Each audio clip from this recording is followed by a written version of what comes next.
ओम श्री गणेशाय नमः। मित्रों, मैं राघव राम मिश्रा आप लोगों का अपने इस YouTube चैनल पर एक बार पुनः स्वागत करता हूं।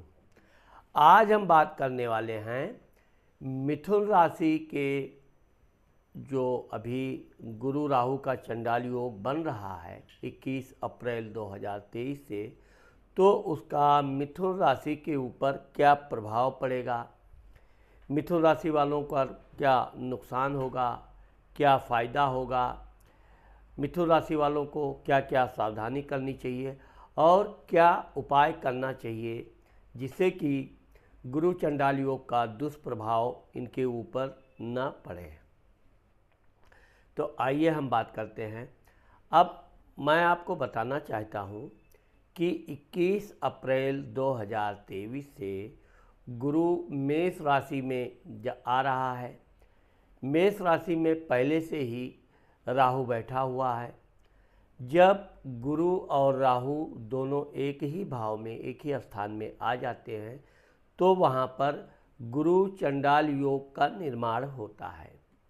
यह योग ऐसा है कि एक तरफ आपका मन करेगा अच्छे धार्मिक कार्य करने का, तो दूसरी तरफ आपको गलत कार्य, असत्य बोलना, किसी को नुकसान पहुंचाना, ईर्ष्या करना, ये भी पैदा करता है।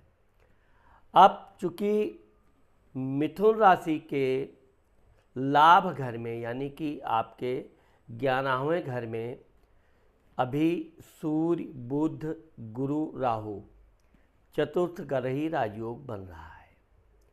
वैसे तो 15 मई को सूर्य जब आपके वृषभ राशि में चला जाएगा, लेकिन 21 अप्रैल से जो गुरु चंडाल योग बन रहा है तो इसका सबसे ज़्यादा फायदा, अगर लाभ किसी को मिल रहा है तो मिथुन राशि वालों को लाभ मिलेगा, क्योंकि आपके लाभ घर में बैठा है। हाँ, यह ज़रूर है कि आपको इस दौरान अपने भाई बहनों से किसी भी प्रकार के विवाद नहीं करने हैं। और सबसे बड़ी चीज़ यह है कि ये जो गुरु चंडाल योग बन रहा है, इसका सबसे अधिक असर आपके जीवन साथी के ऊपर पड़ेगा। इसलिए हम मिथुन राशि वालों को बताना चाहते हैं कि इनको अपने जीवन साथी के साथ किसी भी प्रकार के वैचारिक मतभेद नहीं रखने चाहिए। अब यहाँ पर हम आपको बताना चाहता हूँ कि मिथुन राशि के लोगों का, या जिन लोगों का मिथुन राशि है और उनके पति पत्नी के बीच में किसी तरह के वैचारिक मतभेद चल रहे हैं, तो यह सुधारने का, सुलझाने का बहुत अच्छा सुनहरा अवसर है। क्योंकि गुरु और राहु दोनों की सेम दृष्टि होती है। गुरु भी अपनी 5वीं, 7वीं और 9वीं दृष्टि से देखता है, राहु भी अपने 5वें, 7वें और 9वीं दृष्टि से देख रहा है। तो जो गुरु और राहु आपके संतान घर में देख रहा है, तो आपको अपने संतान के पढ़ाई लिखाई में पूरा ध्यान देना चाहिए। अपने संतान पर बेवजह क्रोध नहीं करना चाहिए। अगर उससे कोई गलती हो गई है तो उसे सुधरने का अवसर देना चाहिए।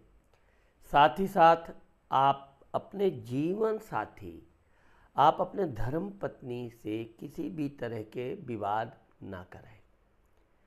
आपकी धार्मिक प्रवृत्ति होने के कारण आपकी पत्नी भी धार्मिक प्रवृत्ति की है और वो पूजा पाठ करने की इच्छा रखती है।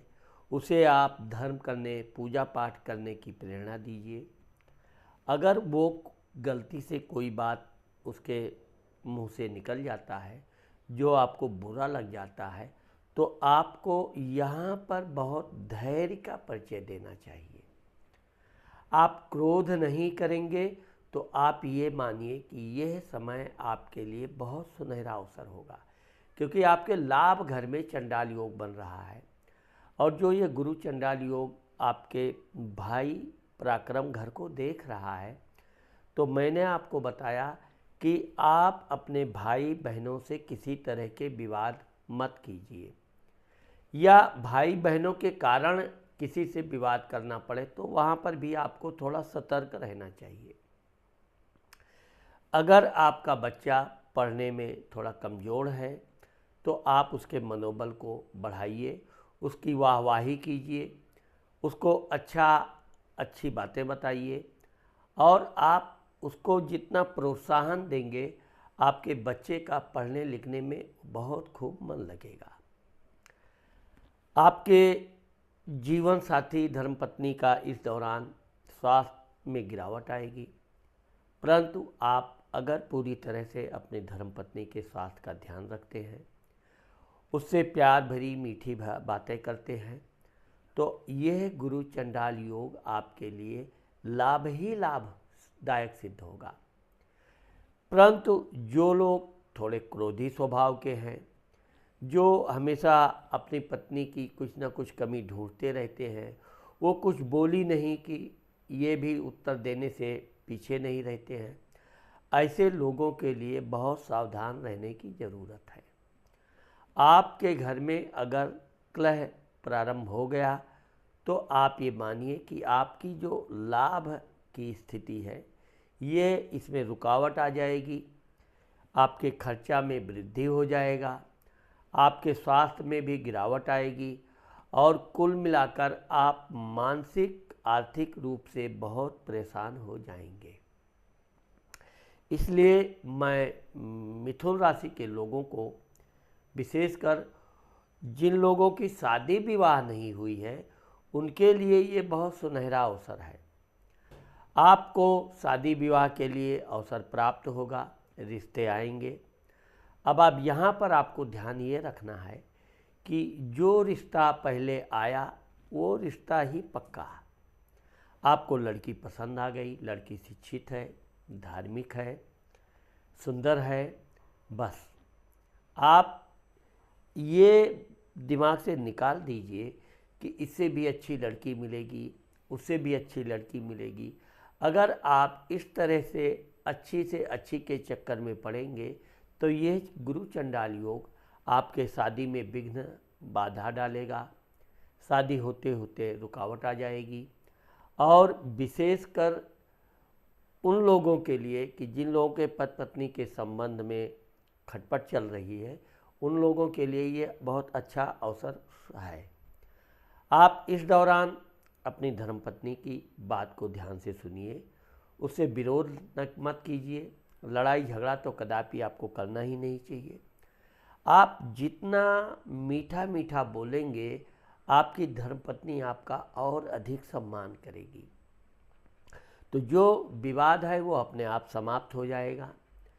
जिन लोगों को इस दौरान संतान नहीं हो रहा है, मिथुन राशि वालों के लिए ये उनके लिए भी बहुत अच्छा अवसर है। आप अगर आपकी पत्नी प्रेग्नेंट हो चुकी है तो आप विशेषकर 3 से 5 महीने तक उसे कोई बड़ा भारी कार्य करने से मना करें। वो करना भी चाहे तो आप बिल्कुल उसको समझा बुझा कर, क्योंकि यहाँ पर जो गुरु और राहु दोनों आपके संतान घर को देख रहा है, तो ये एक तरफ तो गुरु आपको संतान योग बना रहा है, राहु वहीं पे उसे नष्ट करने के लिए तरह तरह की जुगाड़ करेगा।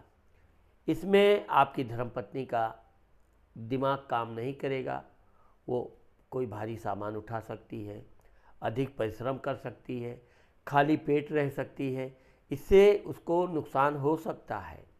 या आप भी अपनी धर्मपत्नी को कोई बड़ा कार्य, मेहनत का कार्य बिल्कुल कदापि करने ना दीजिए, ना ही उसे ऐसा करने के लिए कहें। अब मैं आपको ये बताना चाहता हूँ कि चूँकि धर्म स्थान में आपके शनि महाराज चल बैठे हुए हैं कुंभ राशि के, तो ये शनि महाराज वैसे तो गुरु और राहु को देख रहे हैं, ये राहु के दुष्प्रभाव को नियंत्रित करने का प्रयास भी करेंगे। और इस दौरान जो लोग व्यापार बिजनेस कर रहे हैं उनको अधिक लालच में गलत धन नहीं प्राप्त करना चाहिए। आप ईमानदारी से, परिश्रम से जो धन प्राप्त करेंगे वो धन आपके पास रुकेगा भी, और उसका आपको आगे चल के बहुत सदुपयोग करने का अवसर मिलेगा। इसलिए मैं विशेषकर आपको फिर बताना चाहता हूँ कि आप अपने भाई बहनों के साथ मधुर संबंध रखिए। अगर आप बहुत मधुर संबंध ना भी रखते हैं तो आप उनकी बुराई करने से बचें। संतान के मामले में मैंने आपको बता दिया है कि संतान का आप मनोबल बढ़ाते रहिए।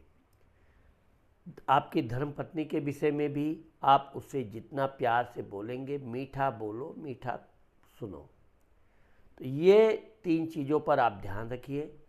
और विशेषकर 21 अप्रैल के बाद आप, चूँकि गुरु को अगर आप जितना मजबूत करेंगे उतना आपका व्यापार, बिजनेस अच्छा चलेगा। या जो लोग नौकरी आदि कर रहे हैं उन लोगों के लिए भी ये बहुत अच्छा अवसर साबित हो सकता है। उनका प्रमोशन हो सकता है। उनके अधिकारियों के साथ अगर छोटा मोटा खिटपिट भी होती है तो बाद में उनके अधिकारी के साथ भी उनके बहुत मधुर संबंध बनेंगे। इसलिए आपको अपने धैर्य का परिचय देना चाहिए और किसी भी तरह से आप विशेषकर उत्तेजना से बचें। आपको इस दौरान हो सके तो वृद्ध लोगों को कुछ दान कर दीजिए, कपड़े दे दीजिए, उनको भोजन दे दीजिए, या जो हो सके आप अपने अनुसार दान कर सकते हैं।